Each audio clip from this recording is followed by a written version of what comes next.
بسم اللہ الرحمن الرحیم۔ السلام علیکم ورحمۃ اللہ وبرکاتہ۔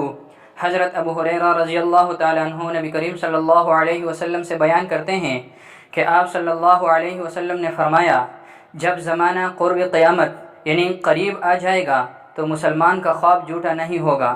نمبر 2، سب سے سچا خواب اس شخص کا ہوگا جو سب سے زیادہ سچا ہوگا۔ نمبر 3، مسلمان کا خواب نبوت کے 46 حصوں میں سے ایک حصہ ہے۔ پھر فرمایا، خواب 3 قسم کے ہیں۔ اچھا خواب اللہ کی طرف سے خوشخبری ہے، اور ایک قسم کے خواب شیطان کی طرف سے انسان کو غمزدہ کرنے کے لیے ہوتے ہیں، اور تیسرا خواب انسان کے ذہن میں سمائے ہوئے خیالات ہوتے ہیں، وہی خواب بن جاتے ہیں۔ تو جب تم میں سے کوئی شخص ایسا خواب دیکھے جو اسے ناپسند ہو تو وہ کسی بھی شخص کو وہ خواب نہ بتائے اور کھڑے ہو کر نماز پڑھے۔ پھر فرمایا، نیند میں خواب میں پانجزیر دیکھنے کو پسند کرتا ہوں اور گلے میں توق دیکھنے کو ناپسند کرتا ہوں۔ سنن ابی داؤد شریف۔ ایک صاحب رسول اللہ صلی اللہ علیہ وسلم کی خدمت میں حاضر ہوئے اور عرض کیا، میں تو تباہ ہو گیا، اپنی بیوی کے ساتھ رمضان میں روزہ کی حالت میں ہم بستری کر لی۔ نبی کریم صلی اللہ علیہ وسلم نے فرمایا کہ پھر ایک غلام آزاد کر۔ انہوں نے عرض کیا، میرے پاس کوئی غلام نہیں۔ نبی کریم صلی اللہ علیہ وسلم نے فرمایا، پھر 2 مہینے کے روزے رکھ۔ انہوں نے عرض کیا، اس کی مجھ میں طاقت نہیں۔ نبی کریم صلی اللہ علیہ وسلم نے فرمایا، پھر 60 مسکینوں کو کھانا کھلاؤ۔ انہوں نے عرض کیا کہ اتنا بھی میرے پاس نہیں ہے۔ بیان کیا کہ پھر کھجور کا ایک ٹکڑا لایا گیا۔ ابراہیم نے بیان کیا کہ عرق ایک طرح کا یعنی 9 کلو گرام کا ایک پیمانہ تھا۔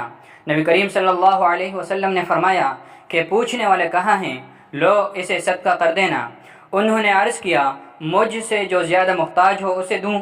اللہ کی قسم، مدینہ کے دونوں میدانوں کے درمیان کوئی گرانا ہم سے زیادہ محتاج نہیں۔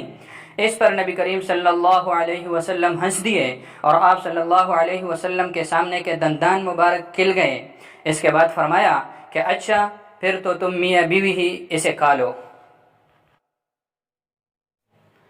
نبی کریم صلی اللہ علیہ وسلم نے فرمایا کہ اللہ تعالی قیامت کے دن فرمائے گا، اے آدم۔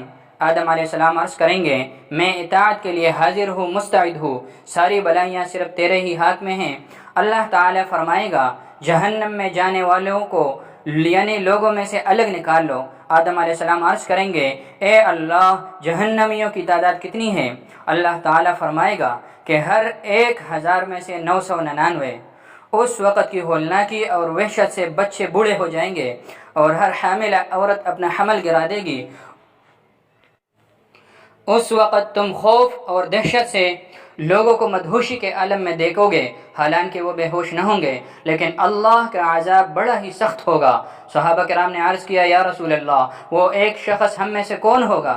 نبی کریم صلی اللہ علیہ وسلم نے فرمایا کہ تمہیں بشارت ہو، وہ ایک آدمی تم میں سے ہوگا اور 1000 دوزخی یاجوج ماجوج کی قوم سے ہوں گے۔ پھر نبی کریم صلی اللہ علیہ وسلم نے فرمایا، اس ذات کی قسم جس کے ہاتھ میں میری جان ہے، مجھے امید ہے کہ تم یعنی امت مسلمہ تمام جنت والوں کے 1/3 ہوں گے۔ پھر ہم نے اللہ اکبر کہا تو آپ صلی اللہ علیہ وسلم نے فرمایا کہ مجھے امید ہے کہ تم تمام جنت والوں کے آدھے ہوں گے۔